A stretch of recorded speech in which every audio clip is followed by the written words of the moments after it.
기도하시겠습니다.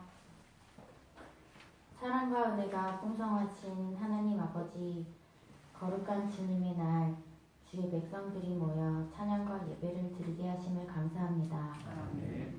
예배가 온전히 정상화되지 못하는 안타까운 현실 속에서 이렇게 모인 저희를 축복하여 주시고 어느 자리에 있든지 주님을 사모하는 예배의 자리에서 풍성한 은혜를 채워주시길 간절히 기도합니다. 아멘. 높고 푸른 하늘과 아름다운 단풍을 주신 주님, 가을 하늘 아래 아름드리 가지마다 풍성한 열매를 맺는 것처럼 우리의 삶에서도 영적인 열매를 풍성하게 맺는 저희들이 될 수 있도록 도와주시옵소서. 아멘. 한 주간 세상 속에서 살면서 우리의 마음이 주님을 떠나 살지 않았는지 돌아보게 하시고 삶 가운데서 주님을 찾고 구하는 데 게으르지 않는 저희들 되게 하여 주시옵소서. 고난과 혼돈의 시대에서 분별할 수 있는 지혜와 눈을 주시고 환난 가운데서 어려움을 견딜 수 있도록 믿음과 소망과 평강의 은혜를 더하여 주시옵소서. 주님께서 세우신 함께하는 교회가 기도와 말씀과 찬양이 넘치는 교회가 되기를 원합니다. 영적으로 나태해져가는 자들을 불쌍히 여기시고 기도하고 찬양하고 말씀을 듣게 하여 주시고 영육간의 강건함으로 믿음의 사역을 감당할 수 있도록 함께하여 주시옵소서. 이 시간 말씀을 전하시는 이경재 목사님께서 또 함께하셔서 생명의 말씀으로 우리들의 영혼을 깨우쳐 주시며 육신의 건강 또한 붙들어 주시옵소서. 찬양단이 주님께 찬양의 영광을 올릴 수 있는 날이 속히 올 수 있도록 도와주시며 교회를 위해 봉사하는 손길에도 함께하여 주시옵소서. 항상 우리와 함께하시는 예수 그리스도의 이름으로 기도드립니다. 아멘.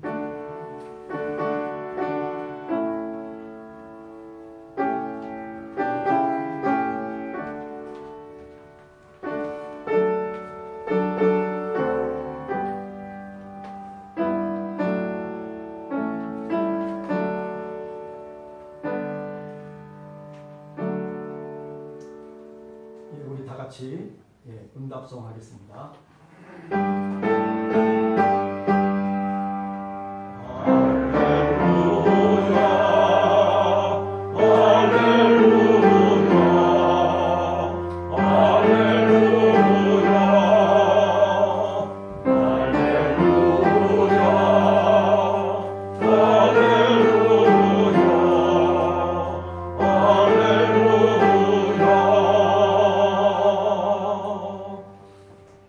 오늘 우리에게 주시는 하나님의 말씀은 신약성경 히브리서 11장 1절에서부터 3절까지 말씀되겠습니다. 신약성경 364쪽에 있습니다. 우리 양범석 집사님 나오셔서 하나님의 말씀 봉독해 주시겠습니다.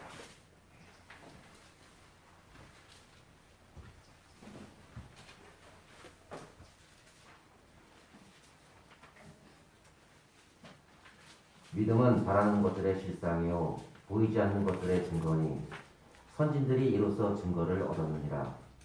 믿음으로 모든 세계가 하나님의 말씀으로 지어진 줄을 우리가 아나니 보이는 것은 나타난 것으로 말미암아 된 것이 아니니라. 아멘.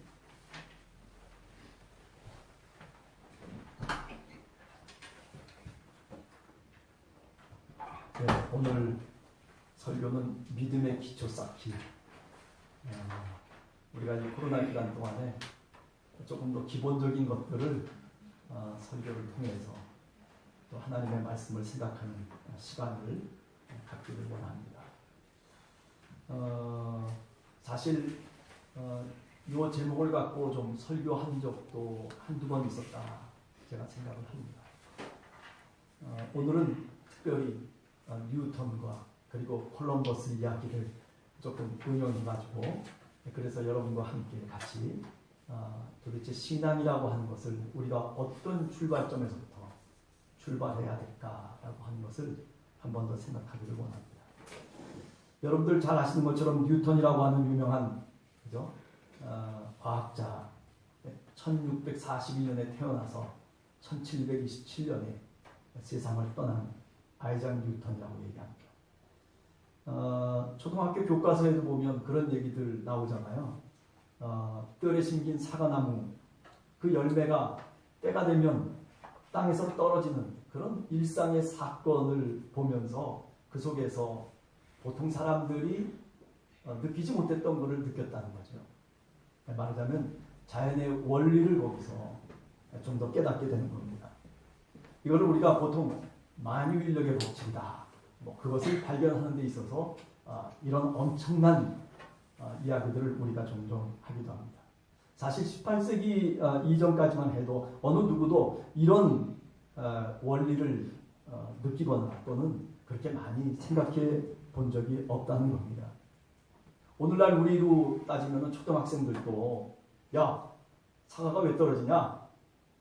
왜 물이 높은 데서부터 낮은 데로 흐르냐? 이렇게 묻는다면 아마 다 똑같은 대답을 할 거예요. 중력의 법칙, 만유인력의 법칙, 이런저런 얘기들을 아마 분명히 할 겁니다. 자, 이처럼 마땅한 사실이지만은 그러나 지식이 없어서 종종 우리 모두가 착각을 일으킬 때가 있다는 것입니다. 신앙이라고 하는 이런 영적 원리도 이와 비슷하다, 그렇게 말씀드릴 수 있습니다. 비록 하나님을 어떤 실체로 느낄 수는 없다고 해도 신구약 성경은 하나님이 분명히 실체로 존재함을 우리들에게 말하고 있습니다. 물론 역사적으로 보면 많은 사람들이 하나님이 과연 존재하는가, 혹은 존재한다면 어떻게 실체로 우리들에게 다가올 수 있으며 또 그것을 어떻게 설명할 것인가 라고 하는 것을 많은 사람들이 연구도 했고 많은 사람들이 말도 했습니다. 물론 주로 서양 이야기 속에서의 말씀입니다. 사실 저 멀리 한번 우리가 예수님 당시보다도 더 뒤로 돌아가 보면 플라톤이라고 하는 또는 아리스토텔레스 같은 사람들도 그 궁극적인 어떤 존재, 그것을 도대체 어떻게 증명할 것인가에 대해서 철학적인 노력을 기울였던 것 또한 사실입니다. 동양에서도 마찬가지입니다. 우리가 예를 들면 도가 사상에서 도라고 하는 것, 그저 요새 우리 한국 사회 속에도 그런 사람들 있잖아요. 위에 치마 저고리 입고 그리고 탁 다가와서 하는 얘기가 도에 대해서 아십니까? 이렇게 물어보는 사람들. 그 사람들이 정말 도가 사상에 심취해 있는 사람들은 아닌 그런 이상한 사람들일지라도 사실은 이 도라고 하는 것 자체가 어찌 보면 길도자거든요. 네. 이런 것들이 사실 궁극적인 존재, 다시 말하면 하나님에 대한 물음을 주었다, 또 묻고 있다라고 하는 것을 우리가 책들을 통해서 접하게 됩니다. 자, 그러면서 이런 생각을 합니다. 하나님이 존재하지 않는다라고 하는 이런 생각, 이 생각은 사실 어찌 보면 오랜 기간 동안에 있어온 그런 생각은 결코 아닙니다. 주로 이제 인문주의라든지 또는 이성주의 혹은 경험주의가 철학적 기조를 이룬 16세기 이후에 서서히 자연과학적 사고방식과 맞물려서 바로 이런 말하자면 학문들이 태동한 것이다 라고 그렇게 생각이 됩니다. 그러니까 신이 없다라고 하는 것이 사실은 그 이전까지는 말도 안 되는 얘기로 통했던 그런 시대가 사실 있었던 것이죠. 자, 그런 면에서 보면 신이 없다는 생각이 그렇게 오랜 기간 동안 인류가 갖고 있었던 그런 어떤 문화적 유산이냐 종교적 유산이냐라고 묻는다면 아니다, 이렇게 얘기할 수 있는 거죠.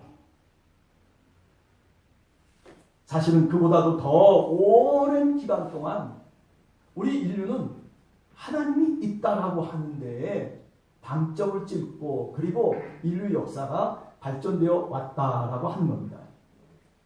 그런데도 불구하고 오늘날에서 우리가 신이 존재한다, 하나님이 있다라고 말하면 오히려 이상하게 들리는 그런 시대 속에 오늘 우리가 사실은 살아가고 있는 것입니다. 다시 말하면 과학이라고 하는 경험주의적 사고방식이 오늘 우리 사회 속에 또 우리 경험 속에 판을 치면서 또 진화론의 시대 속에 우리가 살고 있기 때문일 것이다 라고 그렇게 말할 수가 있습니다. 자, 그렇다면 이런 우리 시대 속에서 과연 우리 믿음의 사람들이 어떻게 하나님의 존재를 인식해야만 할까? 뭐 그저 과학적인 사고에 눌려가지고 뭐 니체의 말처럼 신은 죽었다 뭐 이런 걸로 대신해서 뭐 그렇다라고 동감하면서 뭐 그러면서 신앙생활을 할 수는 없잖아요. 뭐 무관심하게 그렇다고 이 신에 대한 존재를 그저 우리가 넘길 수 있는 것 또한 아닙니다. 자신의 삶을 좀 더 진지하게 살아보려고 하는 사람들에게는 사실은 이 신이 존재하느냐, 하나님이 정말 있느냐, 어떤 분이냐라고 하는 것에 대해서 쉽게 지나쳐버릴 수가 없는 그런 주제 중에 하나다라고 그렇게 우리가 말할 수 있는 겁니다. 자, 그러다 보니 또 묻게 되는 겁니다. 과연 하나님은 존재하는가? 자, 여러분들은 어떻게 이 물음에 대해서 대답을 하겠습니까? 당연히 크리스찬이니까 하나님이 존재하는 것 그거 물어보나 마나죠. 그러나 제가 묻는 것은 그저 하나님의 존재가 있느냐 없느냐라고 하는 그런 차원을 넘어서 과연 있다면 그러면 우리는 정말 하나님이 가르쳐 주시고 하나님이 이끌어 가시는 그 모습대로 살고 있느냐라고 하는 그런 질문을 갖게 되는 겁니다. 사실 저 자신의 경험 속에서 보더라도 신의 존재라고 하는 것이 평소에는 그렇게 쉽게 느껴지질 않습니다. 어쩌면 많은 사람들도 마찬가지예요. 죽음의 사선을 고비고비 넘기는 그 속에서 오히려 신의 존재에 대해서 우리가 더 묻고 그리고 더 답을 하기 마련입니다. 종종 많은 사람들은 죽음의 끝에 우리가 이르렀을 때 제일 많이 그 너머의 세계를 그려보게 되는 것이죠. 그것이 바로 우리 인간입니다. 그저 생명이 그저 살아있고 뭐든지 내 뜻대로 내 마음대로 할 수 있는 그런 시간적인 여유가 있을 때에는 사실 신의 존재에 대해서 그렇게 심각하게 생각을 잘 안 합니다. 죽고 사는 그 고비고비마다 죽느냐 사느냐라고 하는 그런 막바른 그런 어떤 골목에 이르렀을 때에 그때 비로소 우리는 가장 깊이 오히려 죽음 너머의 세계에 대해서 우리가 상상을 하거나 또는 그것에 대한 답을 찾으려고 노력하는 것입니다. 자, 그런데 만약에 그 죽음의 문턱에 이르렀을 때에 저 너머의 세계를 상상하고 그리고 내 존재의 의미 그것을 또 다른 방식에 의해서 우리가 이해하려고 한다면 뭐 영생이라든지 또는 부활이라든지 또는 영혼이라든지 이런 등등의 단어들을 떠올리면서 우리가 또 다른 세계에 분명히 어떤 실체를 생각하면서 우리가 살아간다면 또 그것을 생각할 수 있다면 그런 사람은 이미 하나님의 존재를 내 마음속에 확신하고 그리고 믿기로 작정했기 때문일 것이다 라고 그렇게 말할 수가 있습니다. 그러나 모든 사람이 그런 게 아니에요. 어떤 사람은 그런 엄청난 사건이 내 바로 코앞에 있음에도 불구하고 숨이 넘어가는 그 순간에도 저 영원한 세계를 상상하지 못하는 사람들이 많습니다. 부활이라고 하는 우리 생명 너머의 세계를 내 마음속에 상상하면서 그리고 그 목숨을 헐떡이면서 넘어가는 그 모습 우리는 목회를 하면서 너무나 많은 것에 그런 경험들을 갖고 있습니다. 어떤 사람은 그 순간에도 하나님을 인정하려 들지 않습니다. 여러분들은 혹시 이런 경우에 여러분들은 어떤 쪽에 속할까 한번 생각해 보시기 바랍니다. 죽음의 고비에 우리 모두가 서 있을 때 우리 모두는 사실 많은 사람들이 신의 존재를 인식하거나 또는 인식하려고 한다는 점을 저는 오늘 여러분과 말하고 싶습니다. 목회를 하면서 그런 경험들이 너무나 많기 때문에 그렇습니다. 신의 존재를 과학적 사고방식을 통해서 우리가 부정할 수 있다라고 그렇게 자신있게 얘기하는 것은 사실은 아닙니다. 어떤 철학적인 질문을 통해서 신의 존재를 증명할 수 있다라고 그렇게 우리가 얘기할 수 있는 것 또한 아닙니다. 제가 오늘 이야기하려고 하는 것은 우리가 살아가는 삶의 과정 속에서 하나님을 어떻게 우리가 인식하느냐라고 하는 것을 한번 이야기하려고 하는 겁니다. 포항에서 오래전에 제가 목회할 때 어느 가정의 이야기입니다. 부부가 교회에 발을 처음 들여놓게 된 이유, 그거는 다른 것이 아니라 그동안 살아오면서 재산이고 뭐고 이것저것 다 들어먹고 이제는 할 수가 없어서 이제 좀 하나님께 자신을 기대보려는 마음에서 교회에 나왔다라고 하는 그런 부부가 있었습니다. 사실 목회자의 입장에서 보면 제가 그 당시 포항제일교회의 부목사였는데 입장에서 보면 기분이 좀 썩 좋은 편은 아니었어요. 나오려면은 좀 정말 믿음을 갖고 내가 정말 하나님의 자녀가 되기를 원합니다. 내가 하나님을 믿고 살아가겠습니다라고 하는 그런 마음의 결심을 통해서 나왔으면 좋을 텐데 그게 아니라 이제 하다 못해가지고 이제 할 수 없이 하나님께 나왔다는 거예요. 그래도 교회에 발을 들여놨으니 어찌 보면 불행 중에 다행이다라고 생각을 했어요. 사실 교회 생활을 하다 보면 우리는 종종 이런 분들을 만나곤 합니다. 대개는 잃고 또 잃다가 결국 더 잃을 것이 없게 되었을 때에 비로소 주님을 찾고 그리고 주님께 나와서 살려달라고 애걸복걸을 하는 겁니다.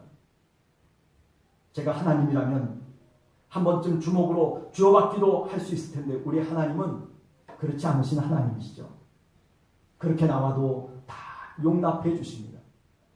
아침 일찍부터 나와가지고 포도내에서 일한 종 괜찮아요. 저 문을 닫는 그 순간에 다시 그 포도내에 들어온 종도 똑같이 한 달란트를 주시는 그 마태복음 20장에 나오는 이야기, 그 비유의 이야기는 우리가 너무나 잘 알고 있는 겁니다. 자, 그런 점에서 이 부부들도 마찬가지였습니다. 이제 새롭게 신앙을 시작하고 그리고 정말 하나님을 믿고 살아가려고 이제 발버둥 치는 겁니다. 자, 그래서 이 부부가 교회에 나와서 신앙생활을 하고 난 다음에 웬만큼 이제 여러 가지 문제가 회복되기 시작했습니다. 그런데 갑자기 한밤에 저희 집에 전화벨이 울려온 거예요. 따르릉 따르릉. 깜짝 놀래가지고 밤중에 전화를 받았는데 그런데 내용인즉슨 뭐냐면 병원 응급실에 왔다는 겁니다. 갑자기 남편이 심장마비로 쓰러졌다는 것이에요. 그러니 빨리 병원에 오셔서 목사님이 기도 좀 해달라고 그렇게 부탁하는 거예요. 울고불고 하는 소리가 전화를 받는 제 귀에 확연히 들렸습니다. 그래서 속히 옷을 주워 입고는 차를 달렸습니다. 응급실에 도착했을 때 이미 남편은 중환자실에 들어간 상태였습니다. 어찌 보면 참 교회 나온 지 몇 년 되지도 않았는데 이제 그동안 그렇게 쌓였던 그 많은 빚들도 많이 갚고 개인 택시 하면서 그러면서 많은 빚들도 이제 갚고 그리고 좀 가정이 안정되나 싶더니만 이게 도대체 웬일일까라고 하는 생각을 제 자신이 하게 되었습니다. 그러면서 혼자 생각을 하면서 하나님께 불평을 들어놓았어요. 아니 도대체 하나님 왜 이러십니까? 저쪽에 중환자실을 지키던 부인 집사는 응급실 한 구석에 쭈그리고 앉아 있었습니다. 그 얼굴 표정이 다 무너져 있는 것이었어요. 저를 보면서 벌떡 일어나서 반색하면서 맞아줍니다. 목사님 어떻게 하면 좋아요? 저는 믿어요. 목사님이 제 남편을 위해서 기도만 해주면 그러면 꼭 우리 남편이 살아날 거예요. 기도해 주세요. 그런 거예요. 이런 너무 강력한 그 집사님 말에 목사인 제가 당황할 정도였어요. 너무 확신에 차 있어요.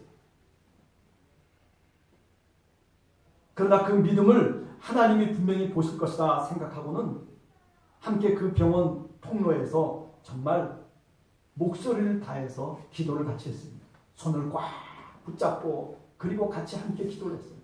누가 남이 듣건 누가 남이 보건 상관없이 그저 확신 있게 기도를 했어요. 지금 생각해보면 그때만큼 하나님의 존재가 정말 마음 속에 믿음으로 굳건하게 와 닿았던 때가 그렇게 목회를 하면서도 많지 않았다라는 생각을 갖게 됩니다. 중환자실에서 죽느냐 또는 사느냐는 생사의 기로에서, 아니 죽음의 어두운 골짜기에서 정말 그 부인 집사님이 자신을 내맡길 수 있는 존재는 그 어떤 것도 아니었다는 것입니다. 오직 하나님 한 분밖에는 그가 생각할 수 있는 방법이 없었어요. 어떤 통로가 없었어요. 여러분, 이런 때는 사실 하나님의 존재 여부를 우리가 굳이 물어야 될 필요가 없는 경우입니다. 면회 시간이 되어서 환자를 보려고 중환자실로 들어갔습니다. 그 안에는 늘 그렇듯이 그저 중환자실에서 가만히 이렇게 보면 숨만 제대로 제 힘으로 쉴 수 있어도 그분은 그래도 경미한 환자인 것입니다. 셈이죠. 부인 집사님이 제 뒤를 따라오면서 또 기도를 합니다. 주님 믿습니다. 그 소리가 얼마나 가슴 속에 충격적으로 다가오는지, 아니 믿습니다 하면서 그러면서 막 제 뒤를 따라오는 거예요. 저는 속으로 그런 생각을 했어요. 아, 참 좋은 기도다. 그러나 남편 성도를 보았을 때 짧거나 긴 호스들, 여기저기 몸 밖에, 몸 안에 붙여있는 전깃줄, 심장에 붙어있는 남모를 기계들, 여러 차트를 표시해주는 기계들, 저는 그걸 보자마자 일시에 절망감에 휩싸였습니다. 믿음 있게 기도하고 그리고 이 중환자실에 들어와서 이제 뭔가 기도를 하려고 하는데 그 붙어있는 줄들을 보니까 이거는 살감함이 없는 거예요. 소망의 구석이라고는 찾아볼 수 없는 그런 막다른 골목에 이른 한 인간의 모습을 다시 경험하게 됩니다. 간호사가 따라 들어와서 설명을 합니다. 거의 죽어가고 있습니다. 죽게 됐습니다. 마지막 기도를 해 주십시오. 그러니 제가 어떻게 해요? 아니, 지금 부인 집사님은 기도하면 살 것이라고 그렇게 믿고 제 뒤를 따라와서 같이 이제 그 남편 성도님 옆에 같이 있는데,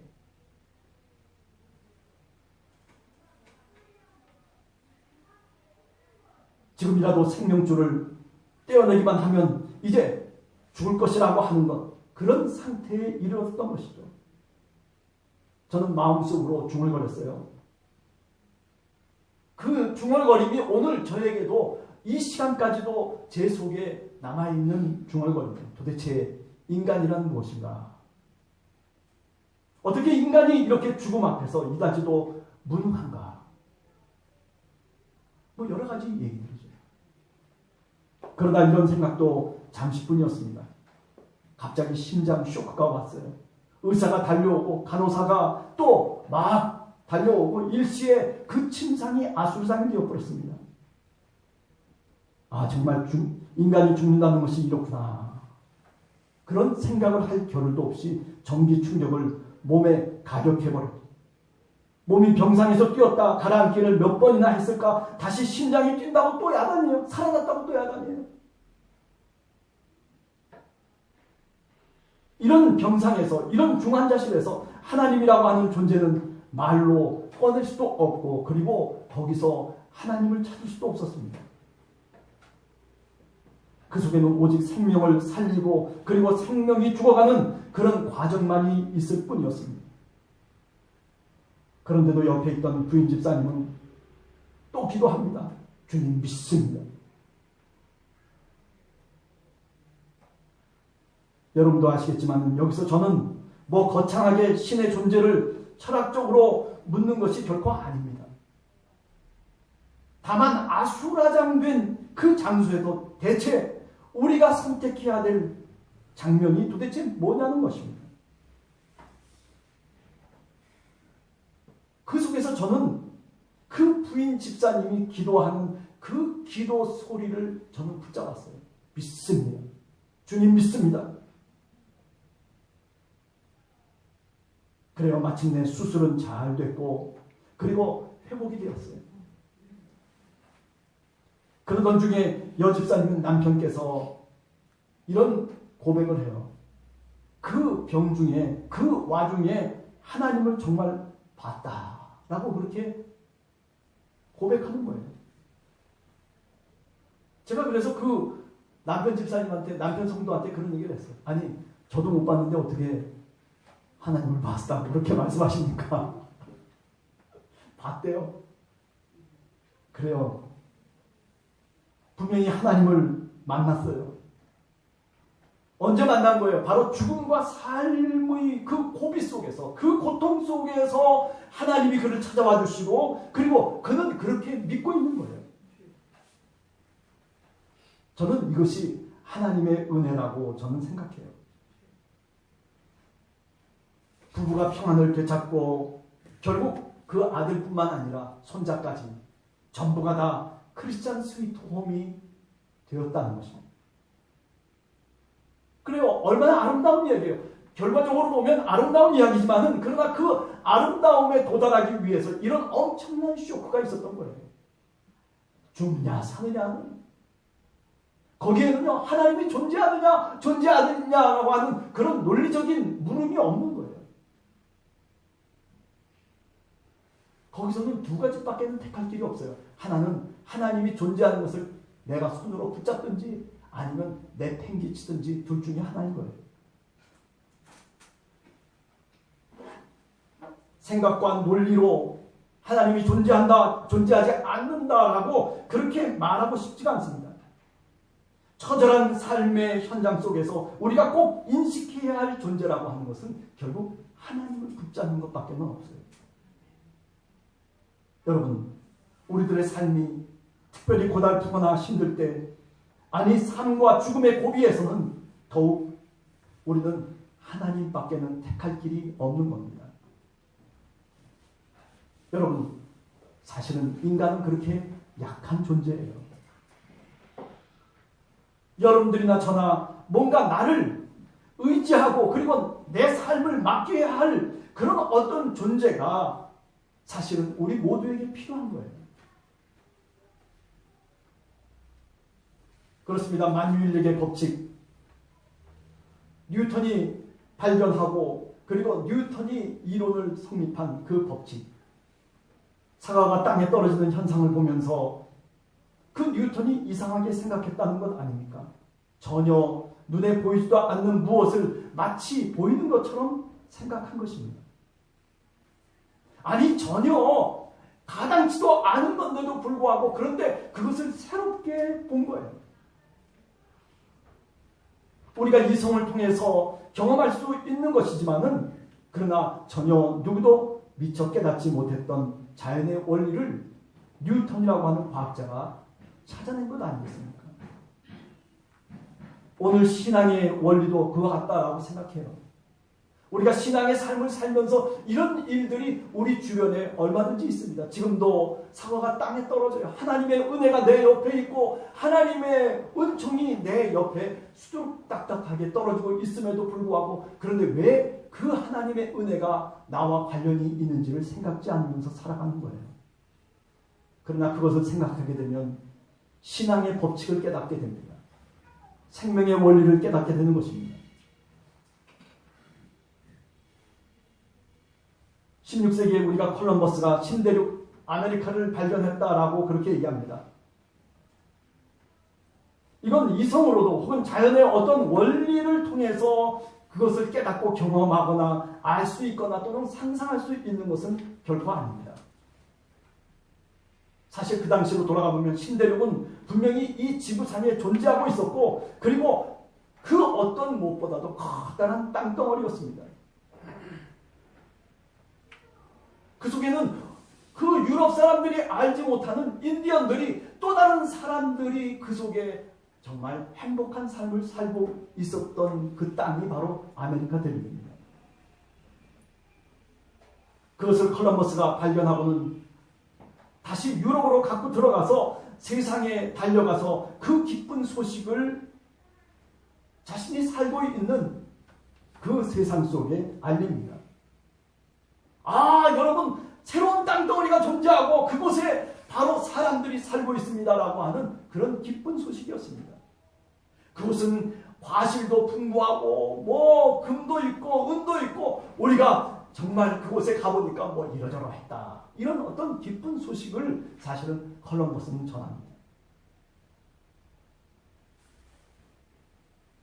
콜럼버스가 신대륙을 발견하는 그 사건 속에서 우리가 알게 되시지, 누구도 전혀 모르는 세계가 실제로 존재할 수 있다는 것을 우리가 분명히 깨달아야 됩니다.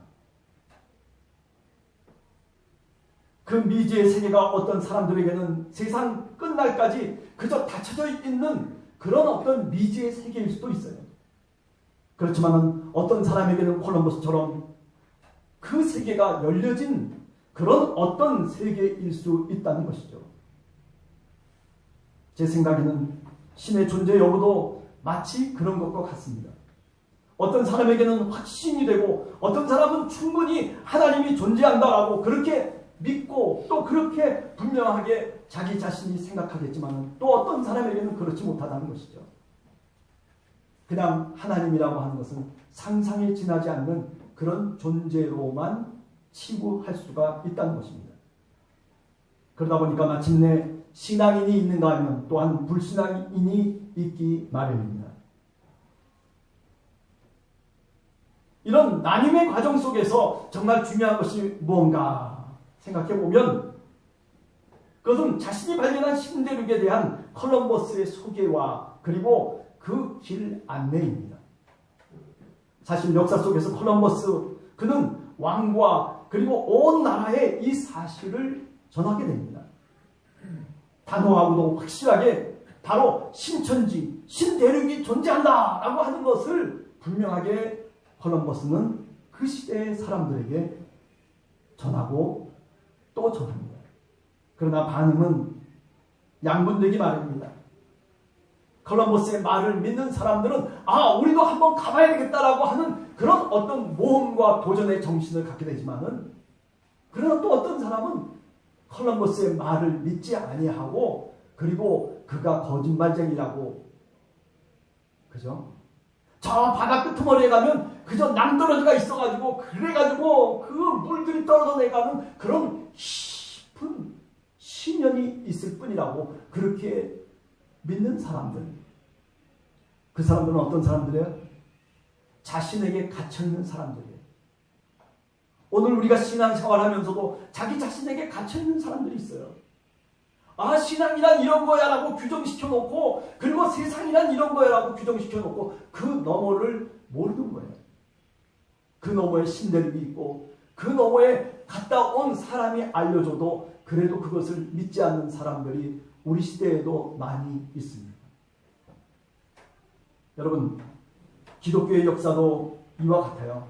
예수 그리스도의 제자들이 경험한 그분의 죽음, 예수 그리스도의 십자가의 죽음과 부활을 통해서 깨닫고 그리고 만난 새로운 세계인 하나님의 나라를, 그 영생의 나라를 소개하고, 그리고 그 제자들이 그것을 주장했던 것입니다. 그런 내용을 담아서 글로 쓴 책이 바로 뭡니까? 바로 우리가 보고 있는 신약 성경입니다.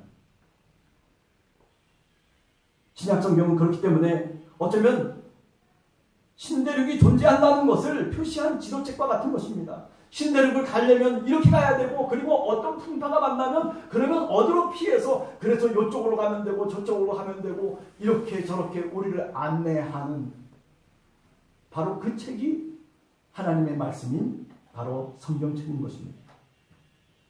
성경은 새로운 땅덩어리의 지형과 그리고 그 땅덩어리의 곳곳에 하나님이 만들어 놓으신 그 아름다운 모습들을 잘 설명해주는 안내서와 같은 것입니다. 여러분 그렇습니다.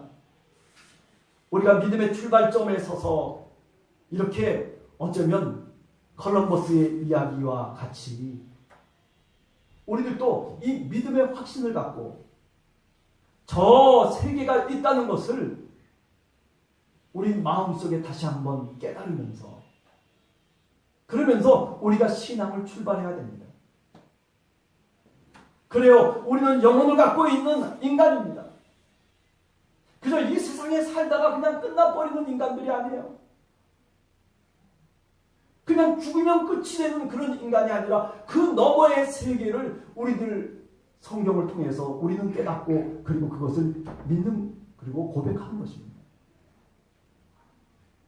성경을 통해서 우리는 그 세계를 바라보며 생각하고 그 세계를 그리며 믿는 것입니다. 히브리서 11장 오늘 본문의 말씀과 같습니다. 믿음은 바라는 것들의 실상이요 보지 못하는 것들의 증거라고 말하고 있는 것입니다. 그렇기 때문에 신앙한다라고 하는 것, 믿는다라고 하는 것은 그리 쉬운 것만은 아닙니다.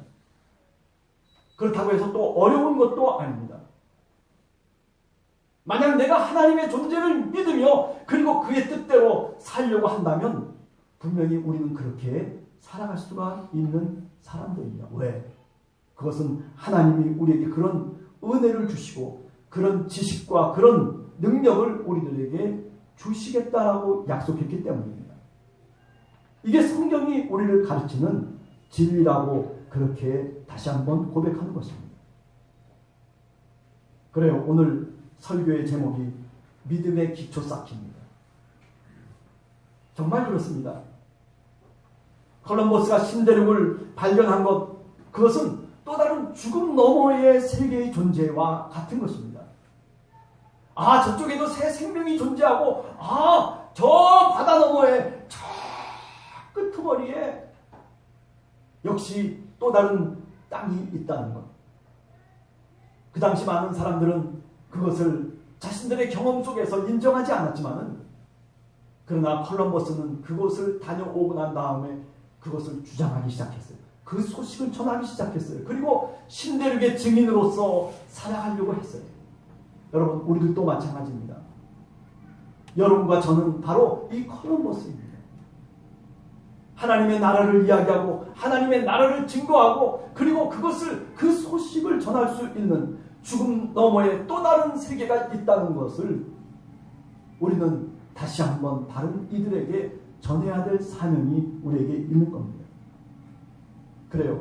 그렇게 그것을 확신하는 사람들은 이제 만유인력의 법칙처럼 하나님의 은혜의 법칙, 하나님이 우리에게 주시는 그 영적인 원리에 의해서 살아가야 돼요. 영적인 원리, 하나님이 우리와 함께 하시는 것을 우리가 분명히 인식하면서 깨달으면서 살아가야 된다는 얘기입니다. 오늘도 사고가 떨어지고 있는데도 불구하고 그게 왜 떨어지는지 알지를 못하면서 살아갑니다. 하나님이 믿음을 통해서 우리에게 약속을 통해서 우리들에게 주시는 은혜가 있음에도 불구하고 그런데 그 은혜를 받고 있는 난데도 왜 그 은혜가 내게 임했는지를 몰라요. 생각하셔야 돼요. 왜 내게 하나님이 이런 은혜를 주셨을까?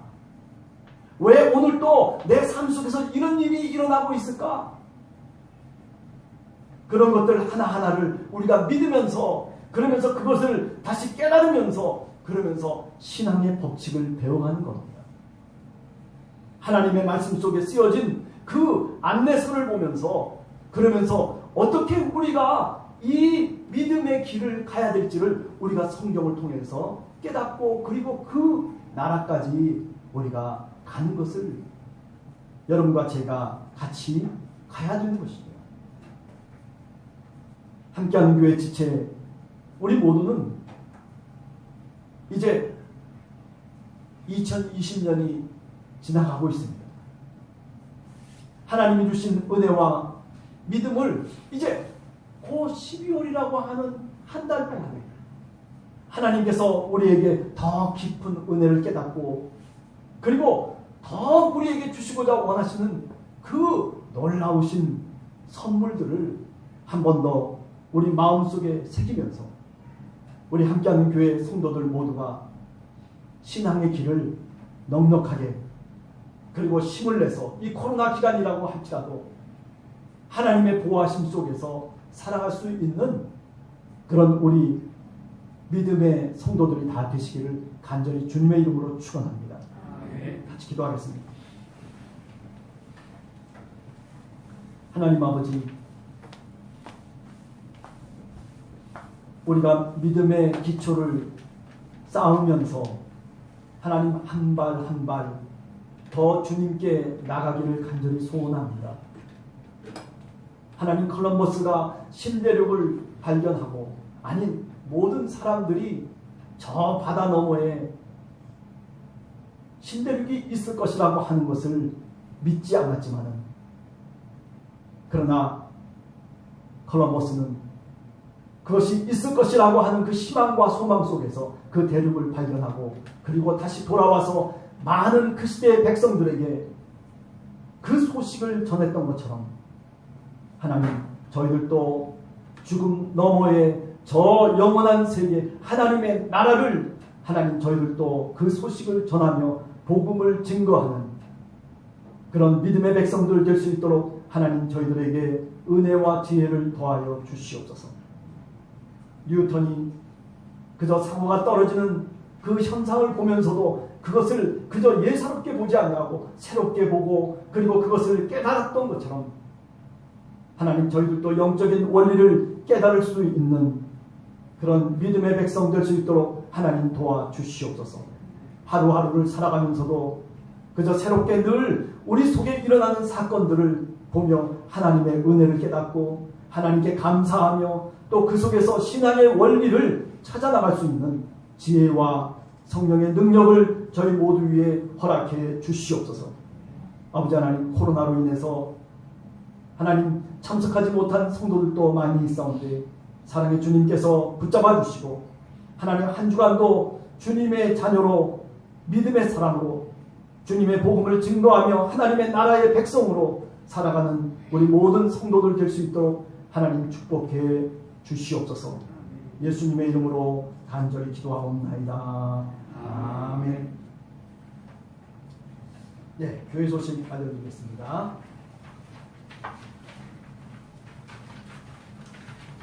네, 정부 우리 시책에 따라서 지금 1단계에 해당하는데 또 200명이 됐어요. 그래서 이거 조금 있으면 이거 또 1.5단계 되고 2단계 되고 큰일인데 그런 생각을 합니다. 그래도 지금 이렇게 조금이라도 모여가지고 예배를 드리는 게 얼마나 다행인가 생각을 하는데 여러분 기도 많이 해주시면 고맙겠습니다. 또 역시 아침 예배는 온라인으로 같이 함께 예배를 드리고 있습니다. 우리 오늘 봉헌 떡과 음료를 우리 황한희 신솔비 집사님께서 제공을 해 주셨습니다. 네, 감사드립니다. 어린이 학생 예배는 주일 오전 10시에 교육관에서 1단계이기 때문에 우리가 드립니다. 네. 이제 11월 29일이면 이제 대림절이 시작하죠. 벌써 이제 대림절이라고 하는 게 뭐냐면 교회력으로 보면 새해가 시작하는 거예요. 벌써 그렇게 돼버렸어요. 우리가 2월 말, 그죠? 2월 말부터 이 코로나로 인해서 교회가 그죠? 개점 휴업을 했었는데 지금까지 이렇게 아주 그냥 어렵게 오고 있습니다만은 그러나 참 하나님의 은혜로 이렇게 같이 모여서 예배드리게 된 것 너무나 감사한데 여러분 사회생활 하시면서 조심 많이 하세요. 그죠? 옛날에는 50명 되면 난리를 쳤어요. 근데 지금 200명이라도 사람들이 꾸덕도 안 해요. 네. 조심히 하셔야 돼요. 특히 집단 감염 같은 것들이 요새 유행이기 때문에 언제 어떻게 사실 걸릴지는 몰라요. 그러니까 꼭 다른 것보다도 마스크 꼭 하시고 그리고 손을 꼭 씻으세요. 아니 저희 아파트도 이렇게 보니까 예전에는 그 손 소독제가 그거 있잖아요. 알코올 된 거.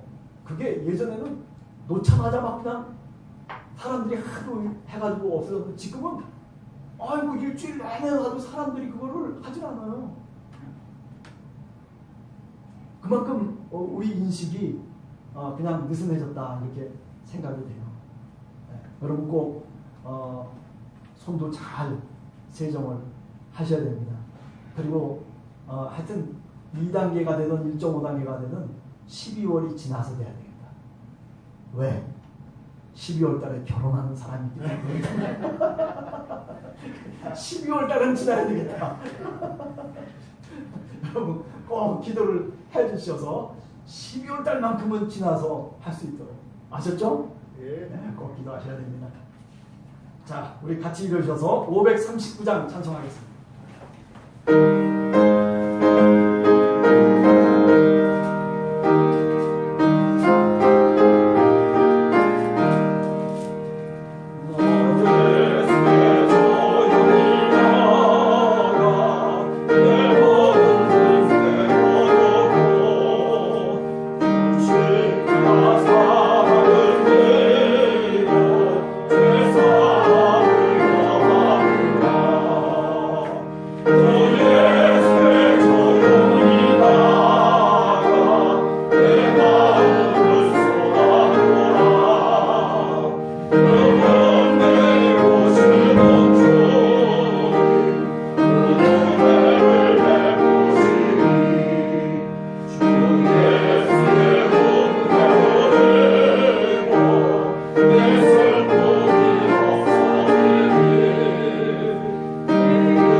하나님 아버지, 참으로 부활의 증인으로 살아갔던 사도들처럼 하나님 저희들도 하나님 나라의 백성으로 그리고 하나님의 은혜 받은 하나님의 귀한 자녀들로 하나님 이 땅에서 복음을 증거하며 살아갈 수 있는 그런 은혜의 백성들 되기를 간절히 오늘도 소원하오니 주여 우리들에게 성령의 충만한 능력을 더하여 주시옵소서.